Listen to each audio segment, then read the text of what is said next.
কখনো কি কেউ চিন্তা করেছে যে ট্রিটমেন্ট করে মেডিসিন খেয়ে স্থায়ীভাবে টাইম কখনো 30 মিনিট 40 মিনিট হয়? বিশেষ করে হোমিওপ্যাথি মেডিসিন খেয়ে কখনোই কিন্তু কেউ চিন্তা করেনি।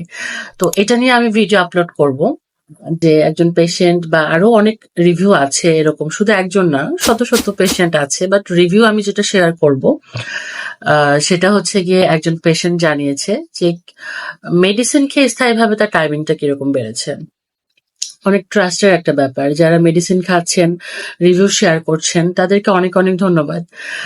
বাকি পেশেন্ট যারা আছেন তারা আস্থা পায়, ভরসা পায় যে না, মেডিসিন খেলে কোনো ক্ষতি হবে না, এবং উপকৃত যেহেতু তারা হচ্ছে, আমিও হব ইনশাল্লাহ। নিজের প্রতি আত্মবিশ্বাসটা তৈরি হয়, এটা অনেক বেশি প্রয়োজন। তো যারা আসলে আমার ট্রিটমেন্টটা নিতে চাচ্ছেন, সরাসরি কিন্তু চেম্বারেও আসতে পারবেন বা কুরিয়ার করেও নিতে পারবেন, দেশের যে কোনো জায়গায় বা দেশের বাইরে।